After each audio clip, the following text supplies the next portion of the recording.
मोदी जी जो है बांग्लादेश जा रहे हैं 26 मार्च को और 27 मार्च को जो है चुनाव है बंगाल में। उसने एक हीरोइन के साथ जो है 3 साल तक उसका यौन शोषण किया और रेप का केस दर्ज हुआ।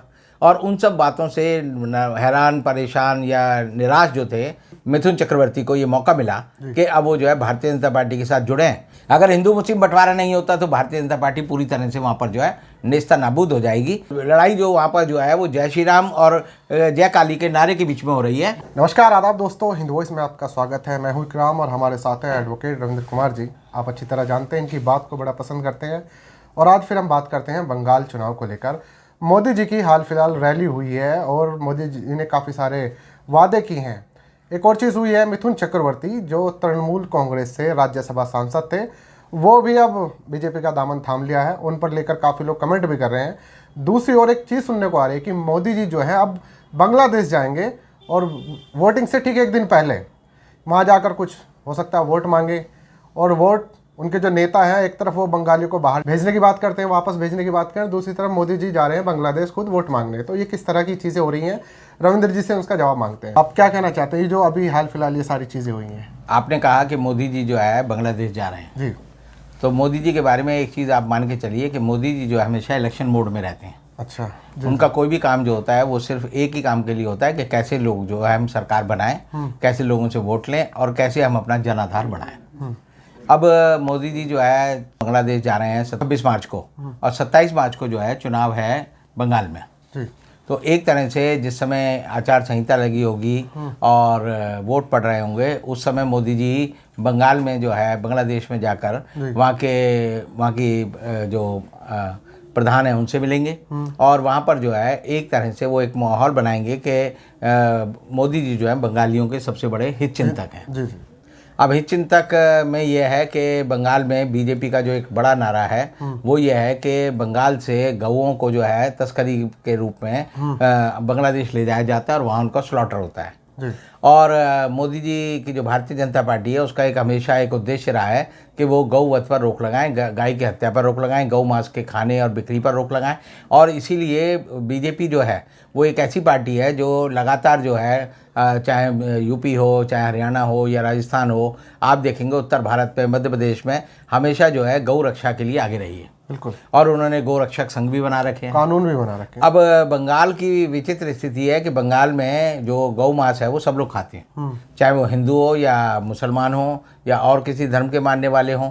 तो गौ मांस जो है उनके यहाँ प्रचुरता में मिलता है और भारतीय जनता पार्टी ने ये कहा है कि वहाँ पर वो जो है लोगों को गौ हत्या पर रोक लगाएंगे। इसका मतलब ये है कि जो लोग गौ मारेंगे या गौ खाएंगे उन पर जो है 5 साल की सजा उन्हें मिलेगी, जैसे हरियाणा में कर रखा है। जी।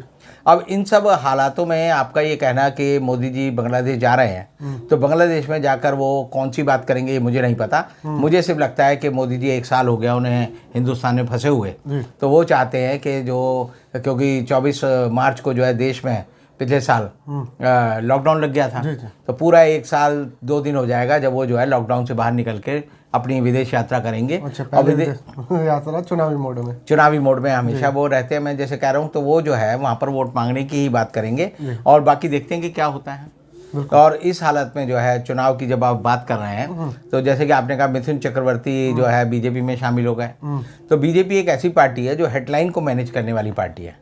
बंगाल का चुनाव जो है 60 दिन चलेगा और 60 दिन चलने में 60 दिन की हेडलाइन जो है कैसे मैनेज की जाए ये उनकी एक दिक्कत है। अब उन्होंने कहा है कि मिथुन चक्रवर्ती जो है वो बीजेपी में कल शामिल हो गए।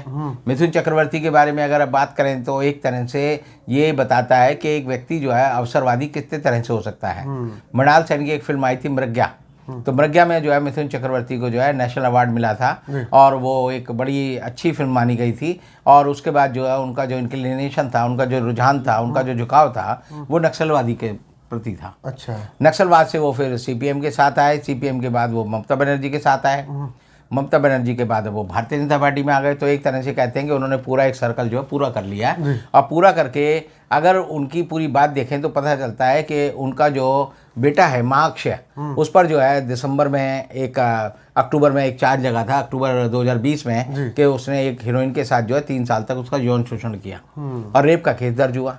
और उन सब बातों से हैरान परेशान या निराश जो थे मिथुन चक्रवर्ती को ये मौका मिला कि अब वो जो है भारतीय जनता पार्टी के साथ जुड़े हैं और उन्होंने जो है जो उनकी छवि है वो एक एंटी हीरो की है। अच्छा। उनकी जो फिल्मों के नाम आते हैं वो आते हैं तड़ीपार, वो आते हैं गुंडा, वो आते हैं हिटलर।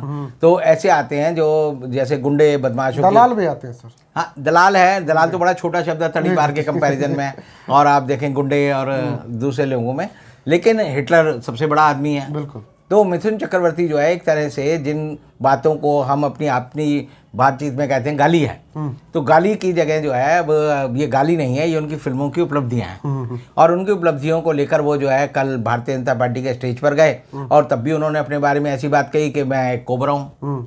कोबरा वो सांप माना जाता है जिसका जहर सबसे ज़्यादा जो है घातक माना जाता है। तो इस बारे में अब कोई आदमी कहे जी मैं कोबरा हूँ, कोई कहे जी मैं सुअर हूँ, कोई कहे जी मैं गधा हूँ, तो आप उसके बारे में टिप्पणी आप भी नहीं कर सकते। बिल्कुल। हालत ऐसी हो गई है जैसे कि लोग कहते हैं कि अक्सर ये होता था कि भीड़ इकट्ठी होती थी तो पुलिस और प्रशासन डरता था कि दंगे ना हो जाए। हाँ। अब हालत उल्टा है कि अब भीड़ इकट्ठी होती है तो भीड़ को सोचा पड़ता है कि भारतीय जनता पार्टी की सरकार, इनके लोग कहीं जो है दंगे ना करा दें। तो ये जो है एक दंगाई की पहचान है, दंगाई वाली पार्टी है, और इसलिए जो है ऐसे लोगों के सामने जो लोग हैं जो ये आदर्श कोई वहाँ पर जो है बंगाल में दे नहीं पाएंगे, और इसीलिए वो ऐसी बातें कह रहे हैं जिसको बात को सुने तो आपको लगेगा कि ये नॉन इश्यूज़ की लड़ाई हो रही है। वो सिर्फ एक ही उद्देश्य से चुनाव लड़ रहे हैं, वो चुनाव है कि हिंदू मुस्लिम जो है बंटवारा हो जाए। अगर हिंदू मुस्लिम बंटवारा नहीं होता तो भारतीय जनता पार्टी पूरी तरह से वहाँ पर जो है नेस्ता नाबूद हो जाएगी, और उसका हाल वही होगा जो आज से 5 साल पहले जब चुनाव हुए थे वहाँ पर विधानसभा के, तो भारतीय जनता पार्टी को सिर्फ 10% वोट मिले थे। हाँ। तो 10% वोट मिले तो भारतीय जनता पार्टी की हालत बड़ी नाजुक थी। आज वो जो है दोबारा 10 को 50 करना चाहते हैं, लेकिन मुझे नहीं लगता कि ऐसा कर पाएंगे, और ऐसी हालत में जो बीजेपी को वहाँ पर मुँह की खानी पड़ेगी, ये मेरा मानना है। अच्छा, फिर ऐसा कौन सा उनके विश्वास बढ़ा हुआ है? जैसे मोदी जी बार बार जा रहे हैं और नेता भी जा रहे हैं, और अब तो मोदी जी ने पूरी कमान संभाल ली है, और जो पेट्रोल और महंगाई के मुद्दे हैं इनको दरकिनार करते हुए सारा का सारा मुद्दा जो है पोलराइजेशन पे आके टिक गया है कि किसी तरह की वो इशू जो एक कम्युनिटी विशेष को सीधा हिट करे, उन पर चुनाव लड़ जाए। तो असल बंगाल की जनता क्या इनके झांसे में आ जाएगी? एक ये पुराना दोहा है जी। वो दोहा इस तरह है कि उत्तम से उत्तम मिले, मिले नीच से नीच, जी। पानी से पानी मिले, मिले कीच से कीच। तो भारतीय जनता पार्टी जो है इस तरह का बंटवारा पूरे समाज में करना चाहती है, पूरी राजनीति में करना चाहती है, पूरे मतदाताओं में करना चाहती है कि वो ये कहे कि हम जो है सारे नीच इकट्ठे हो जाएं। क्योंकि उनका मानना है कि देश में जो है अनपढ़ लोग ज़्यादा हैं, देश में गरीब लोग ज़्यादा हैं, देश में जो ऐसे लोग हैं जो जाहिल हैं, जिनकी संस्कृति कोई नहीं है। तो ऐसी हालत में वो उनका पोलराइजेशन करने में लगी हुई है, और पोलराइजेशन करने के लिए बीजेपी जो है ये मुद्दे उठा रही है वहाँ पर जो विकास के मुद्दे नहीं हैं, जो रोजगार के मुद्दे नहीं हैं, जो लोगों के जीवन से जुड़े हुए नहीं हैं, शिक्षा के मुद्दे नहीं हैं। आप जितने भी मुद्दे हम जो जिनसे लोग जूझ रहे हैं वो वहाँ पर कोई मुद्दा नहीं है भारतीय जनता पार्टी के लिए। वो सिर्फ एक ही उम्मीद में है कि हिंदू मुसलमान के बीच में बंटवारा होना चाहिए, किसी तरह घृणा फैले। अब उन्होंने कहा कि जय श्री राम, तो जय श्री राम के बाद जो है ममता बनर्जी ने कहा जय काली। अब लड़ाई जो वहाँ पर जो है वो जय श्री राम और जय काली के नारे के बीच में हो रही है, और बंगाल का आदमी जो है मूल रूप से जो है वो काली का उपासक है, काली की पूजा करता है। काली को दुर्गा पूजा पे जो नवरात्रि होते हैं उनमें सबसे ज़्यादा वहाँ पर उत्साह होता है, वहीं की काली पूजा मानी जाती है। बिल्कुल। एक चीज़ का और नारा जैसे योगी जी जाकर कह रहे हैं कि यहाँ पर क्राइम ज़्यादा है, क्या आपको लगता है, आप वकील भी हैं, उत्तर प्रदेश से ज़्यादा क्राइम हो रहा है बंगाल में? देखिए, हम कंपैरिजन अगर करेंगे तो कंपैरिजन की बात नहीं होती। नेता का काम है झूठ बोलना।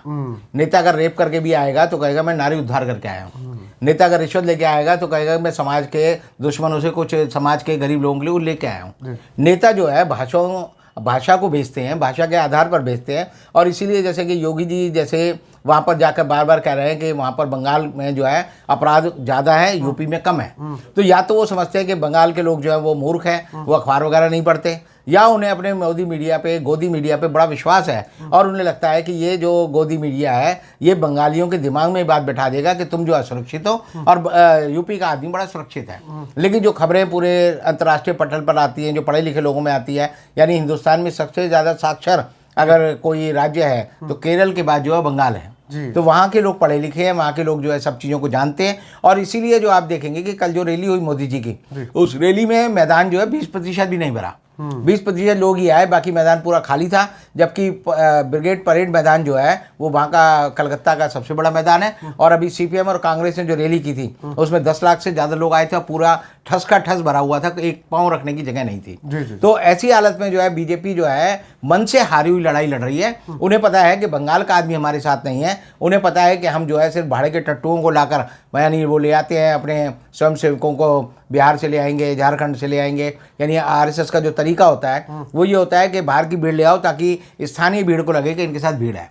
लेकिन जो बंगाल है, बंगाल में जो है बाहर से भीड़ लाने के लिए मोदी जी ने जैसे 3 ट्रेनों की व्यवस्था की और उन 3 ट्रेनों में 40 डिब्बे थे। अब 40 डिब्बे के लिए मोदी जी ने जो है 1 करोड़ रुपए के करीब खर्च किया। अब 1 करोड़ में जो है अगर आप सारे डिब्बों का आकलन करेंगे तो मुश्किल से जो है 20,000 लोग भी नहीं आए।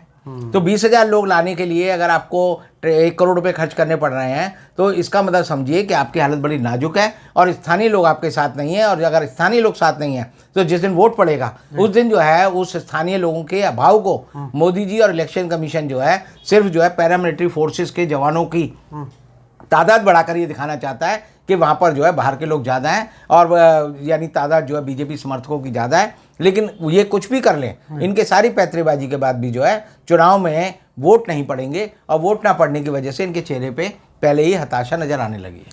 बहुत बहुत शुक्रिया रविंद्र जी, आपने सारी चीज़ें बताई जो हाल फिलहाल बंगाल इलेक्शन के दौरान घटी है, चाहे रैली हो, मिथुन चक्रवर्ती की एंट्री हो या फिर अभी मोदी द्वारा यानी प्रधानमंत्री द्वारा बांग्लादेश जाने की बात हो। इस पर आप लोगों का क्या कहना है नीचे कमेंट कर सकते हैं, साथ ही इस खबर को ज़्यादा से ज़्यादा शेयर कर सकते हैं। किसी और एपिसोड में रविंद्र जी की आपसे मुलाकात कराएंगे, तब तक के लिए दीजिए इजाज़त।